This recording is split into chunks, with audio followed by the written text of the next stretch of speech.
Hola, estamos otra vez en Ligas Revueltas, aquí en una entrevista, pues ahora sí, una entrevista con una persona, pues ahora sí que es un invitado de lujo, señor Steven Brown, un músico, pues que bueno, en Oaxaca ya lo conocemos bastante bien, porque bueno, ya vive aquí desde un rato, pero creo que lo conocen en el mundo. Entonces, ¿cómo estás, Steven? Hola, Rodrigo, muy bien, gracias, buenos días. Buenos días. Oye, pues nada, hablamos ahorita de, bueno, la última vez que nos vimos, Cinema Domingo Orquesta iban para Lagos de Jalisco. ¿Cómo salió el toquín? Lagos de Jalisco. Lagos de Moreno, perdón. Lagos de Moreno, Jalisco. Well, íbamos buscando los lagos y nunca encontramos, pero el espectáculo muy bueno. Era una plaza pública y se llenó. Pero más importante, la gente quedó. Todo espectáculo quedó. Yo pensé que bueno, se llenó, luego van a ir yendo en 5 o 10 minutos y no. Quedaron por toda la película y muy buena respuesta. Sí. Y en general también tienen pues, ahora sí que un toquín me parece que el 31, ¿no? El último día de este mes. Lunes 31. En el Teatro Alcalá. Teatro Alcalá a las 8 de la noche, sí señor. Me contabas que también es una cosa especial también para el Teatro Alcalá. Sí, es un beneficio para el teatro, igual que para los músicos. Casi siempre cuando tocamos ahí es beneficio para el Teatro Macedonio Alcalá, es un trato que tenemos. Es el infierno de Dante, hemos dicho, de 1911. Es una película... es el primer largometraje italiano en la historia y el arte de la película está inspirada en los grabados de Gustave Doré, que hizo ilustraciones para Dante en el siglo XIX. Entonces es una joya con los efectos especiales de este entonces. Es muy interesante esta película y hemos hecho nueva música para ella y vamos a presentarla, a estrenarlo aquí en Oaxaca. Ok, Optical Sounds es el disco de Cinema Domingo Orquesta. Salió hace unos 5 años por ahí. Hace como 3 años. 3 años. ¿Cuántos en tu carrera cuántos discos has sacado? Bueno, con todas las agrupaciones musicales y tú también como. No sé, no llevas una cuenta hace 20 años. No, o sea, menos ahora que nadie compra discos, pero como 40, arriba de 40 discos. De la época de Tuxedo Moon, en este momento, a la distancia, y bueno, con los fans que se siguen acumulando, pues yo creo que de todas las edades, las nuevas generaciones que descubren a Tuxedo Moon y que dicen, órale, y ¿no? Como si no hubiera existido antes, pero bueno, como esta onda que tienen las nuevas generaciones, como de maravillarse de cosas que ya están. ¿Tú cómo lo ves? ¿Has tenido acercamientos? ¿Te han dicho algo? No sé, los chavos que escuchan de repente por primera vez a Tuxedo Moon. Sí. ¿Qué te dicen? Sigue sucediendo, gente descubriendo nosotros después de tantos años. Aún en la época cuando tocábamos conciertos, había una mezcla en el público, ¿no? De gente de nuestra edad y más grande y más joven. Y los jóvenes, ya eran fans de Tuxedo o iban descubriendo. Yo creo que la música no tiene edad, la música no tiene género. Entonces es cuestión de gusto, si te gusta o no. Pero sí, todos los días van descubriendo Tuxedo Moon. ¿Cuál crees que sea? ¿Se puede hablar de un legado de Tuxedo Moon o es demasiado pronto? ¿A ti te da hueva para pensar en eso? Pensar en como hay un legado musical de Tuxedo Moon o lo has pensado, lo has no sé, teorizado o igual pues dices no, me vale. No es a mí a decir estas cosas. Yo creo que para mucha gente es bastante claro, ¿no? La historia dirá. La historia dirá. En ese sentido, Tuxedo Moon ya se ha vuelto hay posibilidades de que se vuelva otra vez a encontrar, como estos encuentros esporádicos que ha tenido, o ya es como, no. Como es un asunto como que ya. Como Tuxedo Moon tal cual, no. Pero yo, por ejemplo, sigo trabajando con Luke Van Lieshout y con Blaine Reininger. Con Blaine tengo un dueto y de vez en cuando hacemos giras o conciertos con piano y violín. Y Sí, los módulos de Tuxedo Moon existen todavía, pero como grupo no, porque ya murieron 2 miembros principales y decidimos que no, que ya mejor dejarlo descansar y la música habla por sí misma. Isaac Torres te manda saludos, dice saludos al gran Steven Brown, gran proyecto Cinema Domingo y que sigan los éxitos. En ese sentido, Steven, también tienes una presentación en la Ciudad de México en noviembre, ¿no? ¿Puedes platicarnos sobre eso? En diciembre, 20 de diciembre, sí. 20 de diciembre. Voy a presentar mi último disco, El Hombre Invisible, que grabé aquí en Oaxaca con músicos oaxaqueños y salió en abril de este año con Kramer Discs de Bruselas. Y entonces por fin voy a presentarlo aquí, bueno, en la Ciudad de México, en el Teatro de la Ciudad, va a abrir Mabe Frati, una mujer cantante que toca cello, que es muy interesante, no sé si... Ella es de, no lo ubico, ella es de acá, de México. Mabe Frati, vive en México, es guatemalteca, pero ella tiene años en México y sí, va a ser el 20 de diciembre. Antes espero tocar aquí en Oaxaca también para presentarlo aquí, antes de ir a México. Después platicar este disco del Hombre Invisible, es ahora sí que tienes colaboraciones, ¿cuál es cómo lo definirías? ¿Qué es lo que esperas de él? Pues mira, yo he hecho muchos discos aquí en Oaxaca en los últimos 20 años. Trabajé con la banda Mije de Tlahuitotepec, hicimos 2 discos. Hice El Informe Toledo, que es un soundtrack para el documental sobre Toledo, Ensamble Kafka, pero todos son músicas instrumentales, entonces tenía ganas de cantar, que hace muchísimos años que no he hecho un disco de canciones, y de ahí salió eso. Entonces, iba a grabar con 2 amigos de Europa, iban a venir aquí, íbamos a grabar en mi casa, llegó la pandemia, se canceló este plan. Yo esperaba, no acabó la pandemia y finalmente dije, ya.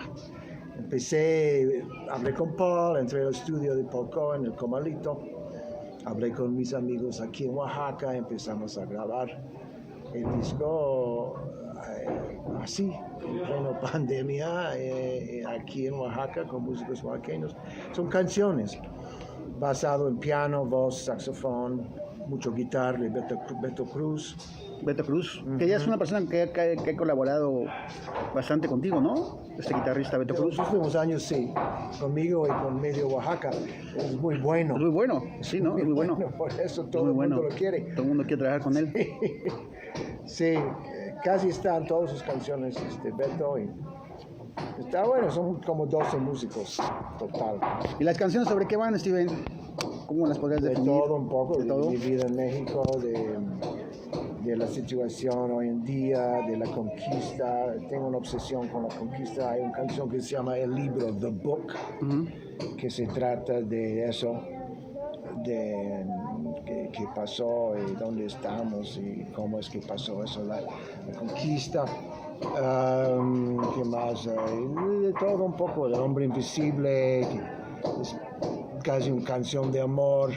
Dutiful, Beautiful es un homenaje a Oaxaca, de la belleza que todavía hay en Oaxaca, que aprovechar. Y sí, te digo, es el primer disco de muchos años que he hecho con voz. Entonces hay muchos temas que estaba ahí guardado y saqué en este momento.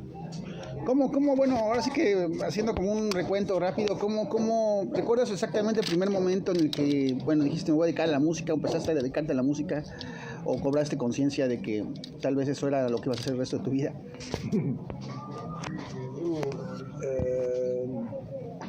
Pues a lo mejor fue en San Francisco.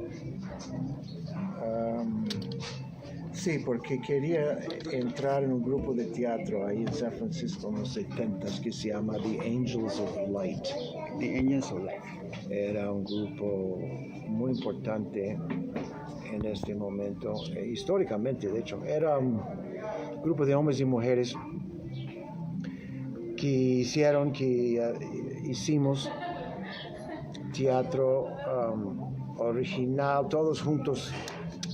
O sea, escribimos los guiones, pintamos las escenografías, hacemos nuestros vestuarios, todo, y hacemos música. Entonces me dejaron entrar porque yo sabía tocar un poco de piano y de clarinete, y necesitaba un músico.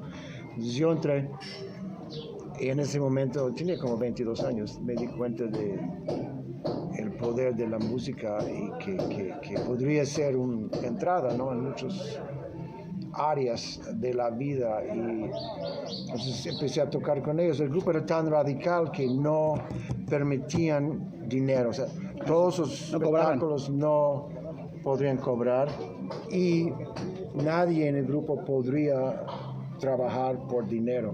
Ah, caray. Entonces, ¿y eso qué te pareció? Así como estuviste de acuerdo. bueno, Está muy extremo esto. Es un tema anarquista. Sí, es muy extrema, pero en San Francisco en los 60s, los 70s había muchos extremos, ¿no? Y muchas cosas interesantes de cómo vivir, opciones alternativas para vivir este planeta. Todos vegetarianos, todos queers o bisexuales, y no dinero. La cosa es que tocamos dinero del gobierno. En este momento hubo un apoyo a la gente con problemas mentales. Entonces, en San Francisco, para entrar en el grupo tenías que, tu primera audición era ir al gobierno, oficinas del gobierno, y fingir que tenías un problema mental. Que no podías trabajar, que estabas loco y necesitabas ir. Entonces todos en el grupo, era una buena lana, $350 por mes en este entonces. Hoy en día sería casi 1,000, multiplicado por 15 cada mes. Todo ese dinero va en el pot y con eso pagamos la renta, pagamos la comida y producimos espectáculos. Por fingirse locos, digamos. Sí. Órale, buena historia. ¿Y Tuxedo Moon en qué momento bueno, llega? Cuando empezó Tuxedo Moon tenía que dejar el grupo de teatro porque Tuxedo Moon empezó a tocar en antros donde cobraban entrada. Entonces ese era tabú, tenía que salir de The Angels of Light para seguir con Tuxedo Moon solamente porque no era permitido.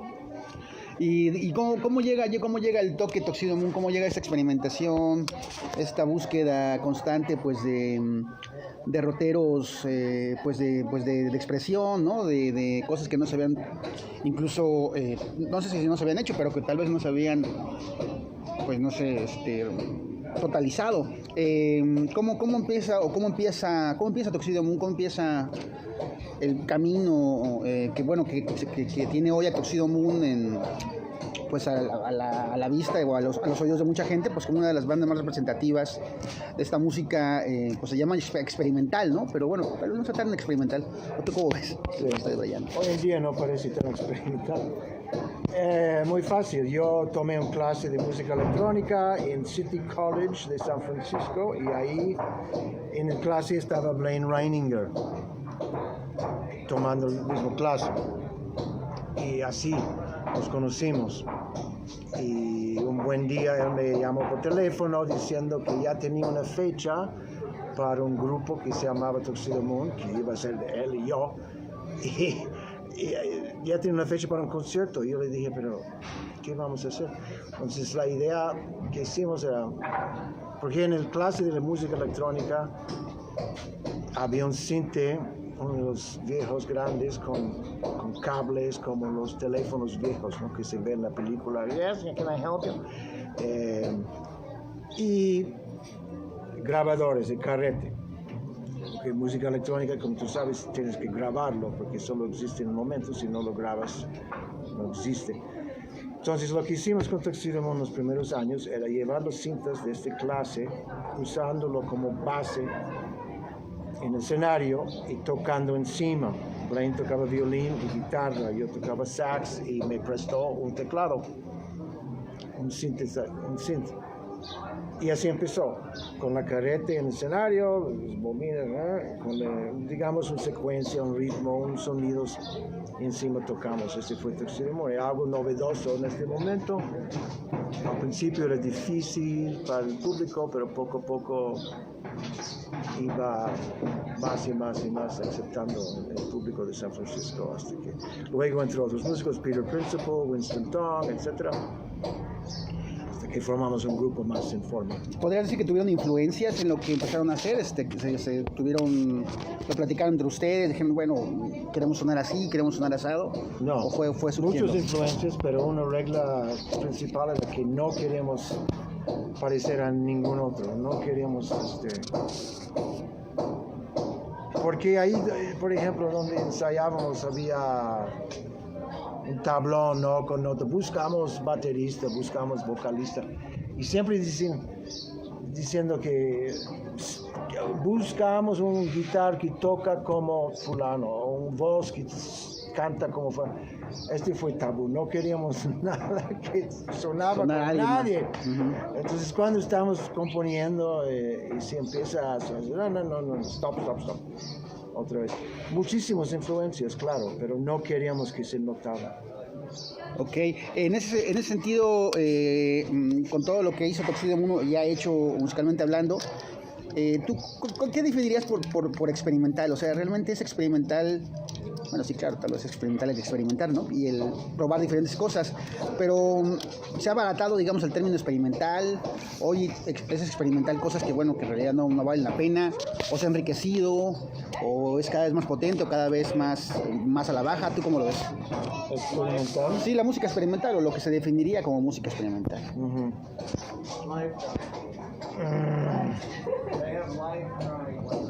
Mucho ha pasado en los últimos 40 años en la música, como en todo.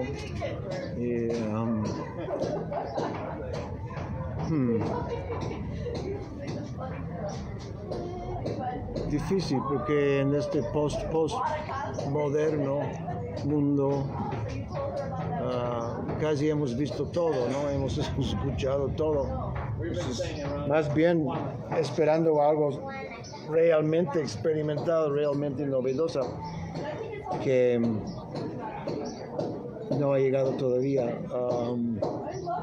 Hay muchos campos, puede ser experimental en el sentido de composición clásica con un ensamble clásico como ensamble Kafka o como una orquesta Kronos Quartet, como grupos así, o también experimental han sido como más bien ruidos, ¿no?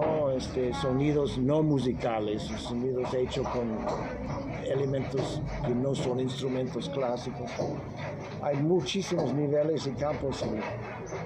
Seguramente en cada nicho hay gente haciendo cosas más experimentales, pero yo no estoy siguiendo eso tanto, ¿no? Ok, en ese sentido, Oaxaca, bueno, ese tema que dices que le dedicas a Oaxaca, pues llevas que ya, ¿qué? 35 años, 30 años viviendo en Oaxaca, ¿cuántos años? 20 en Oaxaca. 20 años. 30 en México. 30 en México, 20 en Oaxaca. Creo que ya hemos platicado antes, pero bueno, esto, ¿no? Digamos, el destierro, o ¿tú cómo te considerarías? ¿Como alguien que se autodesterró de su país, o que viajó, o que se movió, o que quiso ir a otro lado, o que no sé? ¿Tú cómo definirías este cambio que ha marcado tu vida estos 30 años, pues, de residencia, de país, de lengua incluso?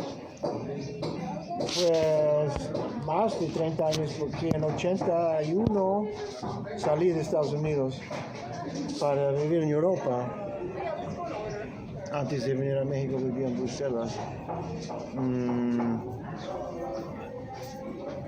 No sé, cuando eres joven, al menos nosotros todos, estamos en San Francisco, llegamos a un punto de tener un buen público y un poco de fama, de conocimiento de la gente de San Francisco. Pero San Francisco es muy chiquito.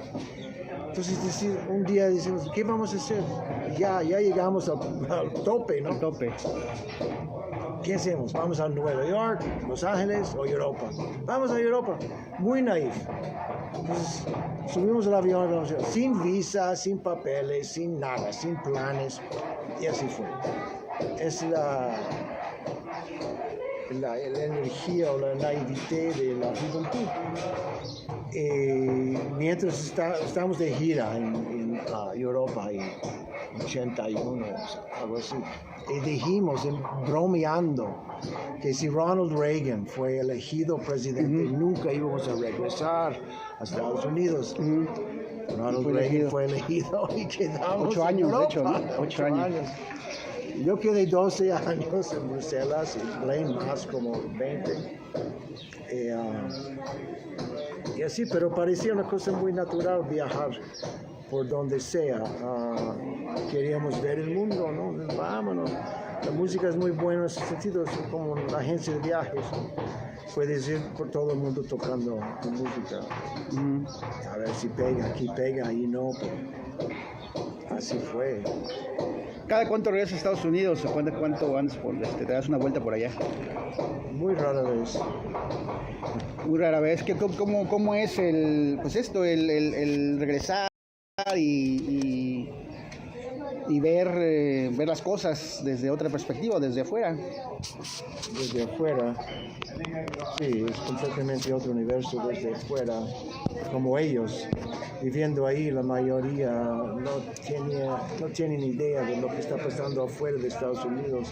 Por ejemplo, ahorita en Europa, en la guerra, en Ucrania, etcétera. No, todos tragan el mismo cuento, ¿no? De CNN, de USA Today, los medios, pues, sin cuestionar, sin investigar un poquito hacia atrás de por qué llegamos a este punto. No. Lo que dicen los medios es la verdad. Es muy desgastante, muy fatigoso, muy peligroso y triste, pero no, yo cuando regreso me siento como turista, ¿no? Me siento muy raro ahí. Hace muchos años. ¿Y qué encontraste en Oaxaca? En Oaxaca, pues en estos 20 años, bueno, en el hablar español todos los días. ¿Qué cambios significó para ti o qué nuevas experiencias, nuevos conocimientos? Una nueva vida. Desde el primer día. Yo sabía que Oaxaca era conocido por el arte plástico. No sabía que había tanta música. Tanta música aquí. Entonces poco a poco iba descubriendo eso. Sobre todo las bandas, ¿no? Cada pueblo tenía 1, 2, 3 bandas. Y así fue en revelación. Tanta música en Oaxaca, entonces empecé a entrar en este mundo de la música y trabajar con músicos aquí y formar varias formaciones musicales, etc.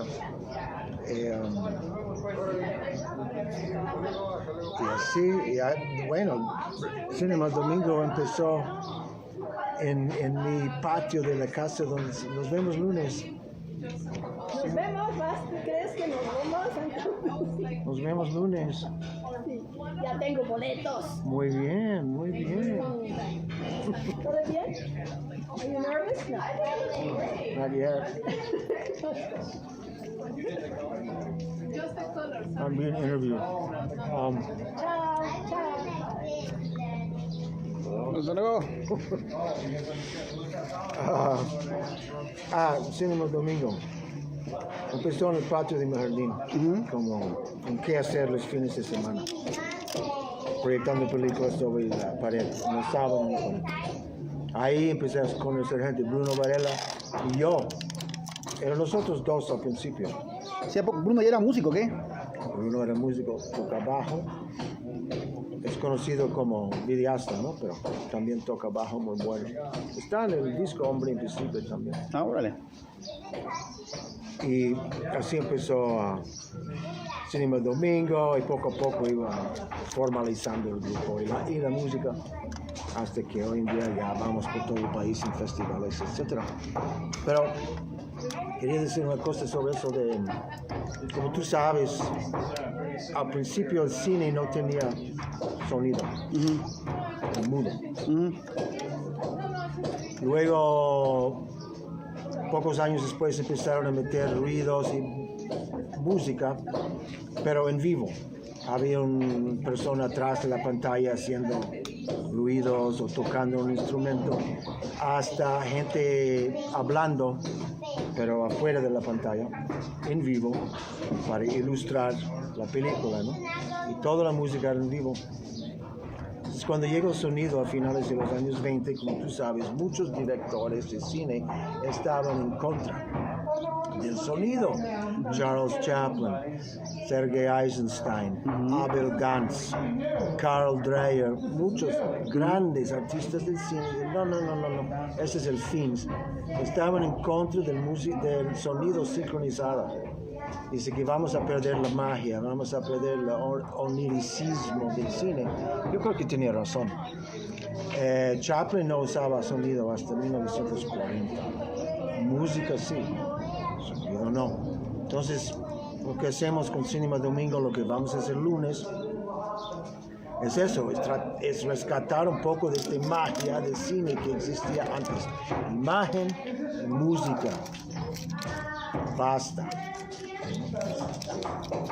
El cine, decías que bueno, que tú eres como, no sé si un cineasta frustrado, pero sí, alguien que le gusta mucho el cine, que tal vez te hubiera gustado tal vez dedicarte más al cine, ¿no?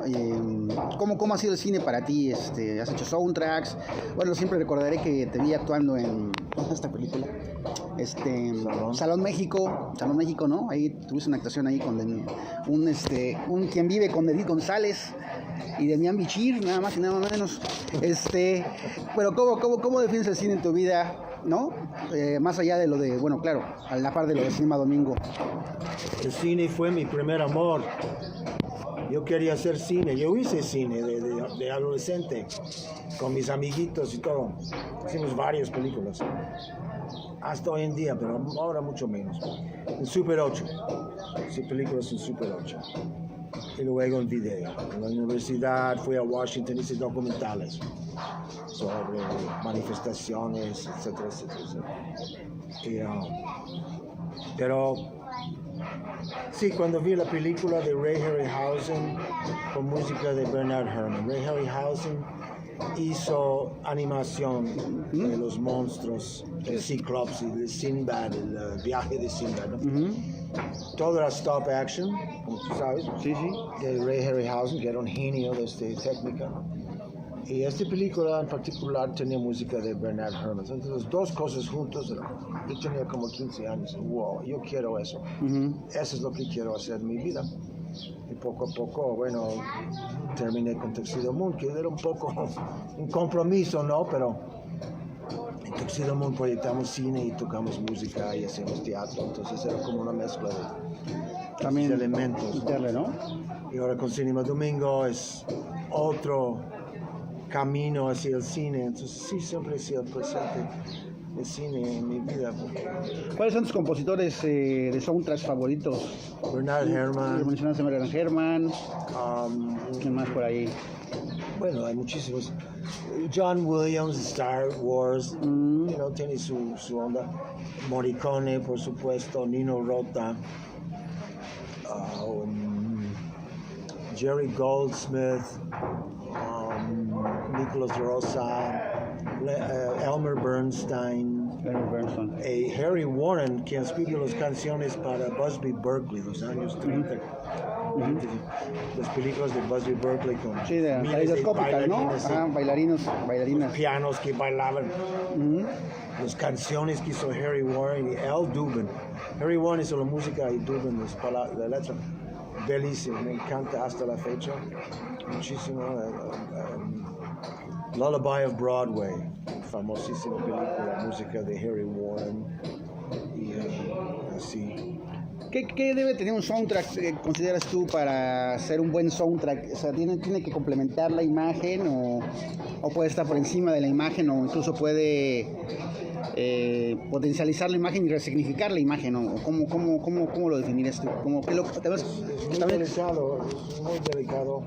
Depende de la película, depende de la escena de la película. Hay películas que no necesitan música, en mi opinión. El director, como tú sabes, Stan Brakhage de Estados Unidos, no usaba música en sus películas. Él dijo que la música tiene que venir de la pantalla.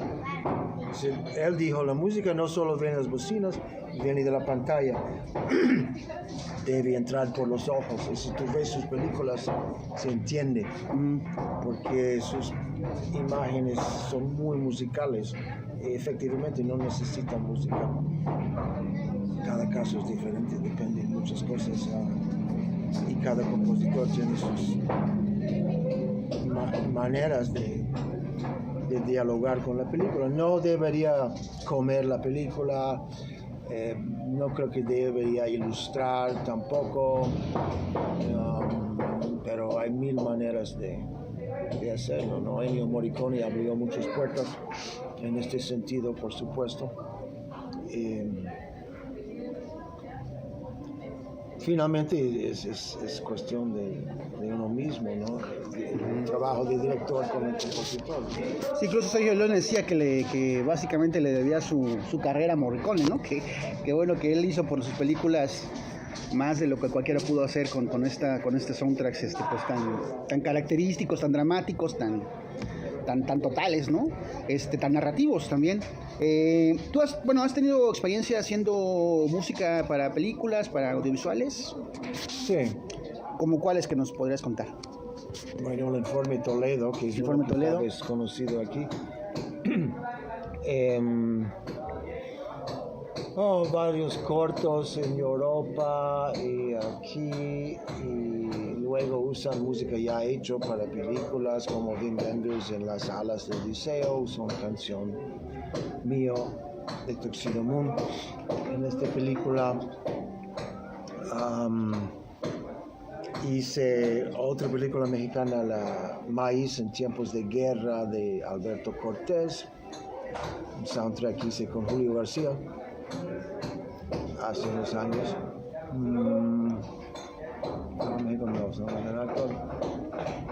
¿Qué más? Mucha danza también. ¿Cómo es tu proceso con el soundtrack? Porque bueno, yo recuerdo un caso de Paul Thomas Anderson, que bueno, no recuerdo el nombre del músico, pero es un músico que pertenece a un grupo que es muy bueno, no me acuerdo cómo se llaman, pero bueno, hizo de Patriota Sangriento, ¿no? Hizo el soundtrack, y de hecho ha hecho todos los soundtracks de Paul Thomas Anderson, las películas desde entonces. Y decía que bueno, que le pidió como tal especificaciones, que no había visto las imágenes, este músico, ¿no? Y que bueno, que hizo el soundtrack, y que la primera vez que lo escuchó Paul Thomas Anderson, pues lo quería correr, ¿no? Lo quería matar porque no encontraba porque nada, o sea, ningún tipo de nada en común con la película que él había filmado, y que ya después, cuando puso la música con las imágenes, sorpresivamente, pues sí, funcionaron, o sea, no eran como un matrimonio perfecto. En ese sentido, ¿cuál es tu proceso? O sea, primero quieres ver la película, o te dicen, no, Steven, hazme para esto, tú como que empiezas a pensar en la música sin haber visto las imágenes, o cómo le haces. Espérame, hizo la música sin ver imagen, dices. Sí, el músico que es el que ha hecho los soundtracks de Paul Thomas Anderson desde Petróleo Sangriento, si no vio las imágenes, no, le dije, Paul Thomas Anderson le dijo, estoy haciendo una película con Daniel Day-Lewis, es como Ciudadano Kane, pero es así de petróleo, ¿no? Y entonces el cuate se aventó su soundtrack. Okay, sí. Y se lo enseña a Paul Thomas Anderson. Paul Thomas Anderson se horroriza, ¿no? Le dice, no, pues ya te voy a correr, voy a buscar a alguien más. Y de repente Paul Thomas Anderson lo relata, pues que llega como a la sala de edición y dice, bueno, voy a ver cómo se escucha, ¿no? Ajá. Sí. Y resultó que eran perfectas una con la otra, ¿no? Entonces, por eso te pregunto, o sea, ¿tú cómo es tu proceso? O sea, ¿ves primero las imágenes, ves primero la película? ¿O como que dices, bueno, voy a trabajar a partir de lo que el director o el productor me ha dicho? Sí, bueno, hay miles de caminos, pero... por ejemplo, en el Informe Toledo no tenía imágenes todavía. El director Albino Álvarez no tenía imágenes, pero quería ya escuchar música, entonces me mandó por fax imágenes de grabados de Toledo, de su informe a la academia, un cuento de Kafka. Toledo hizo una serie de grabados basándose en este cuento de Franz Kafka, entonces fue como la base de la película de Albino. Me estaba mandando esas imágenes. Entonces, viendo las imágenes de Toledo, fui al Yago a buscar cuadros de Toledo. Solo eso tenía para inspirarme. Bueno, yo prefiero ver al menos unas escenas de una película más o menos acabado para poder componer bien, ¿no? Pero con las imágenes de Toledo era bastante suficiente y fuerte y sí funcionó. Me inspiré en las imágenes de Toledo y así empecé a trabajar. Pero lo mejor está en la película. Entonces yo me inspiro en un personaje o un paisaje, o un ambiente, un movimiento. Andas buscando en la peli cosas que te dicen algo, ¿no? Que te hablan. Y ese es tu gancho, ahí puedes entrar, puedes encontrar cómo entrar en la película para participar musicalmente. Entonces, siempre diferente. El proceso con Cima Domingo Orquesta, bueno, la vez pasada lo platicaban, se juntan, ven la película y viendo la película empiezan como a decir, mira, vamos a meter esto, vamos a meter lo otro, o cómo surge el proceso de musicalizar una película muda para Cuando es un largo, dividimos las escenas. Bruno lleva esta escena, Ohama yo voy a tomar esos, Julio esos. Y así vamos a casa, empezamos a trabajar cada quien en su rincón. Luego regresamos, juntamos y probamos las ideas juntas. Esa es casi siempre la manera en que trabajamos ahora. Es lo más eficaz, yo creo, porque si estás solo es una cosa, pero cuando estás en un grupo tienes que dividir las tareas. Y de repente así como que empiezan ahora sí que a improvisar y se ponen locochones, o ya todo está como ya medido en cada toquín, digamos, en cada presentación. O sea, bueno, hacer esto, o de repente alguien dice, no, pues voy aquí y alguien nomás lo sigue, También hay un poco de eso, pero por ejemplo Bruno en Tres Luces, la película Tres Luces que hicimos hace Fritz Lang.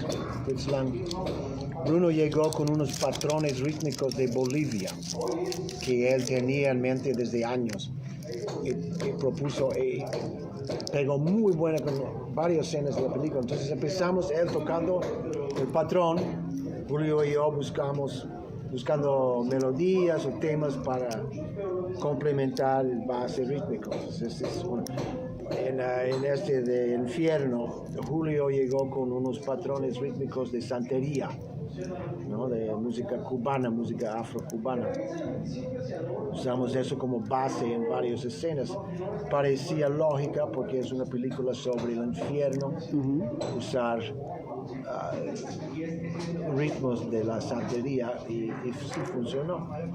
Pero siempre necesitas un base donde partir algo, un ruido, una grabación, un patrón, un tema, algo, y de ahí va creciendo. Y sobre la música, Steven, ¿qué tan complicado se ha vuelto vivir de la música? ¿Cómo le haces? Bueno, no que detalles, pero sí como ¿qué consejos le darías a ya estoy muy choteado, pero sí, ¿cómo es ahora vivir de la música? ¿Quién decía? Leí una entrevista me parece con Noel Gallagher, o Liam Gallagher, ¿no? Los de Oasis, alguno de los dos, donde decía que hoy en día ya gente como David Bowie o similares, pues ya no podrían surgir porque ya no hay una industria millonaria que les pague lo que le pagaban a ellos, ¿no? A Elvis, no sé, a todas estas superfiguras. O sea que eso ya se acabó y que ahorita pues es otro tipo de dinámicas. ¿Tú cómo lo ves? Es horrible, cada vez peor. En los años 2000 empezó a bajar los ventas de discos y empezó a surgir las plataformas para escuchar música, y las plataformas no pagan a los músicos y todo el mundo escucha Spotify, YouTube, etcétera, etcétera, etcétera, sin pensar dos veces. Yo también. Es una maravilla, no hay duda. El problema es que a los músicos no pagan. Entonces, si esto sigue por varios años más, la pregunta es ¿qué va a pasar con la música? ¿Vamos a quedar con el mundo de Ricky Martin y Madonna, y reggaetón y nada más? Mira, los Beatles fueron a Hamburgo en los años 50. Ahí empezaron su carrera, ¿no? Hoy en día no podrían ir a Hamburgo para tocar, porque desde Brexit, ese es solo un ejemplo. Hoy, desde Brexit, para un grupo musical de ir de Inglaterra a Europa es casi imposible. Hay un papeleo, tiene que pagar miles de dólares para los permisos, etc. Entonces, un grupo joven como eran los Beatles en los años 50, apenas empezando, que quiere tocar afuera de su país, no lo haría. No podría. Entonces imagínate, si los Beatles empezaron, no tendríamos los Beatles por esos estúpidos. Ese es solo un ejemplo. Spotify es otro. La pregunta es que, sí, algo tiene que cambiar. Cómo van a vivir los músicos y los artistas en general, pero sobre todo los músicos es cada vez más difícil. Dicen, ay, sí puedes tocar. Bueno, sí, a los 80 años voy a estar en el escenario tocando porque no tengo otro. Y muchos músicos estamos en eso. Y los grandes incluso, porque antes sí vendía millones de discos, pero ya no. Entonces Spotify te da $500 por 1 millón de escuchas. No, 1 millón de escuchas, señor. Si alguien escuchaba tu disco 1 millón de veces hace 20 años, eres un millonario. Hoy en día sigues pobre. Pobre. Sí, bastante pobre. Pero bueno, la música, por ejemplo, el otro día, hace unas semanas, escuché a los Pream, ¿no? Y son súper buenos, ¿no? Tienen una potencia increíble. Sí. Yo no los he escuchado en vivo. No he escuchado algo, pero no en vivo. Ah, sí, no, en vivo, solo en grupo de vivo. Y bueno, y pues sí, lo digo también por esto que mencionabas, la música en Oaxaca, ¿no? O sea, esta música como un poco salvaje, pues, ¿no? Como vamos con todo, por todo, sin miedo, con la experimentación de todo, ¿no? En ese sentido, ¿tú qué te ha aportado bueno, creo que más o menos lo he comentado, pero sí, ¿qué te ha aportado la música oaxaqueña, los músicos oaxaqueños, a tu manera propia o a tu misma manera de hacer música? Bueno, yo primero me quedé muy impresionado con la calidad y la cantidad de instrumentos que muchos tocan aquí. Cuando fui a Tlahui, casi todo el mundo toca 3 instrumentos y bien, ¿no? Y casi todos son músicos. Es como Pepperland en Yellow Submarine, en Tlahuitoltepec, ¿no? Es como que todos los días, a toda hora, escuchas música aquí y allá. Y además en su kiosco, en el centro del pueblo, hay un clave de sol arriba, como en la cartoon de los Beatles otra vez. Fue una revelación. Tanta música aquí. Y música muy importante por los músicos y para la misma gente, ¿no? Porque se escucha, cualquier cosa necesita una banda, cualquier evento necesita música en vivo. Eso es algo que no se ve en otros lados. Y cómo me afectó la música aquí, pues seguramente me está afectando porque estoy aprendiendo música oaxaqueña, canción mixteca, tocamos en Kafka, o en Medio Shiga grabamos en el primer disco de Kafka, música oaxaqueña, y la idea del ensamble Kafka es mezclar música contemporánea con música tradicional oaxaqueña. Entonces, desde los últimos 15 años estoy más y más metido en eso y tratando de entender y comprender, gracias a Julio y otros amigos, Facundo, músicos de aquí. Sí, voy aprendiendo mucho de la música oaxaqueña. De la música oaxaqueña. Y bueno, pues pues no sé, bueno, pues ya como para ir concluyendo, recordar pues bueno, y la música en general, la música es tu vida. ¿Podrías decir que la música es tu vida? O puede ser que no, ya a estas alturas digas, no, pues ya, realmente no. Y que también, pues, no sé si quisieras comentar en general, o en estos momentos, ¿qué es la música, no? O qué puede ser la música, porque, pues, está el reggaetón, ¿no? Y, bueno, yo tengo un vecino que tiene unos 20 años, va en la UAPJO, estudia en la UAPJO, ¿no? Y todo el tiempo está escuchando reggaetón, música de banda, ¿no? Y párale de contar, o sea, el otro día escuchó a Luis Miguel, y dije, no mames, ya está, o sea, es como si hubiera escuchado a Chopin, porque no le había visto esa energía, ¿no? Sí. Y estuvo cantando el Incondicional, y dije, no mames, qué buena onda, la verdad. Pero bueno, fuera de eso, siempre está escuchando lo mismo. Yo me digo, ahora sí que yo me digo a mí mismo, ¿seré yo el del pedo? O sea, soy yo el que ya no está a la onda, el que no está a la moda, el que no entiende esta música de los chavos, ¿no? O es que también, no mames, es que también reggaetón, pues, o sea, no se trata de ser Alex Sintek, pero sí como de, bueno, tiene un sonsonete que es como, ¿no? Es como repetitivo, los temas, no se sabe bien si están cantando, si están como yendo al baño, bueno, en fin, un montón de cosas que uno dice, caray, pues, ¿por qué? Porque ahora sí que, ¿por qué tiene tanto jale? Tú como una persona que hace música, ¿cómo ves estas disyuntivas o digamos paradojas? De repente sentir que ya ahora sí que la música que está ahorita ya no es música, ¿no? Y sorprenderte que decían lo mismo tus papás o tus abuelos, ¿no? Dicen, puta, ya vio el viejazo, o es parte de, o es una cuestión ahí inherente, o realmente el reggaetón vale la pena. ¿Tú cómo lo ves? Yo creo que es parte de ello, justamente es porque tantos de nosotros odiamos o no aguantamos esta música que por eso es tan popular, porque es como un rebeldía, ¿no? Para mucha gente, porque yo sé que no te gusta, por eso me gusta yo, ¿no? Yo creo que eso es parte, pero por otro lado, la primera vez que escuché reggaetón, yo escuché en Belice, en 93, yo fui a Belice, escuché una música que se llama Punta Rock, en el sur de Belice, y te juro que fue el inicio de reggaetón, porque era lo mismo, ticutum, ticutum, ticutum, ticutum.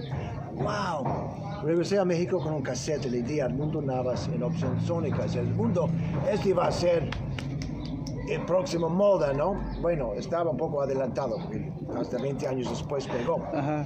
Pero el reggaetón, y me encantó, tiene este elemento árabe, un ritmo árabe con voces africanos, medio africanos, muy interesante. Claro, hoy en día estamos hasta ahí de reggaetón, pero cuando era nuevo, era interesante. Pero otra vez, es como el rap, es como hip hop en Estados Unidos. Es una música de rebeldía, es una música que quiere ofender a gente como nosotros, o sea, a los blancos, o la gente con un poco de cultura, un poco de educación musical. A propósito, yo creo que es parte de música de protesta, si quieres. Y si al final gana reggaetón y el reggaetón se vuelve el nuevo clásico, ¿no crees que eso acabaría con la música a riesgo de sonar como Alex Sintek? ¿O tú cómo ves? No sé, pero yo creo que ya poco a poco va desapareciendo para el siguiente, pero casi toda la música popular es muchas veces poco agradable, ¿no? Es raro cuando hay una música comercial que es bella, que es agradable, ¿no? Yo creo. Por eso, otra vez los Beatles eran una excepción a la regla, ¿no? Porque hicieron música súper de calidad, pero a la vez con millones de escuchas y era popular y comercial. De vez en cuando pasa. ¿Tú a quién le vas? ¿A los Rolling Stones o a los Beatles? Los Beatles. Yo siempre era los Beatles. Los Rolling Stones estoy escuchando más últimamente, pero no, los Beatles ganan desde lejos, sí. ¿Crees que fue mejor para los Beatles el de haberse separado, pues ahora sí que apenas iniciando? Bueno, se separaron que después de 10 años, ¿no? Y los Rolling Stones todavía siguen, o sea, ¿cuál crees que sea como lo más ideal para un músico? Tener así como un supergrupo, estar en un superproyecto así, romperla y quedarse en la historia, o estar en la historia y seguirle dando, ¿no? Mira, los Rolling Stones es un grupo, es un blues band, tocan the blues. La mayoría de su música es copias de los negros de Estados Unidos. Por otro lado, los Beatles eran mucho más experimentales, empujaron las fronteras musicales. Yo creo que por eso era tan caliente y tan fuerte que tenía que acabar, porque era too much. Después de hacer todo lo que hicieron, ya, no puede ser más como grupo, por eso. Pero los Rolling Stones sigue tocando lo mismo, casi todas sus canciones son lo mismo. Ok, Mick Jagger, sin Mick Jagger no hay nada. Mick Jagger, una vez dijeron que Mick Jagger hizo más por liberación gay que cualquier homosexual en el mundo, con sus actitudes, su persona en el escenario, ¿no? Y sí es cierto, tiene presencia andrógino en el escenario, que es la mitad de su show, ¿no? Es una atracción para mujeres y hombres, incluso sí.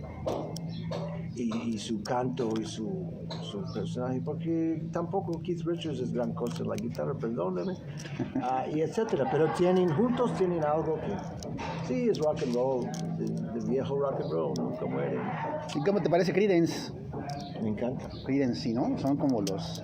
Pero lo curioso de Creedence es que eso sí se acabaron peleando, pero horrible, ¿no? Se demandaron, uno murió. Ah, sí, no sabía. Sí, pues, y además, pues el productor es Saul Sainz, se llamaba, ¿no? Le voló todas las canciones a John Fogerty, ¿no? Fogerty. Sí. Y se convirtió en productor de películas. Bueno, él produjo Atrapados sin salida y ¿sí? y otros, y Amadeus.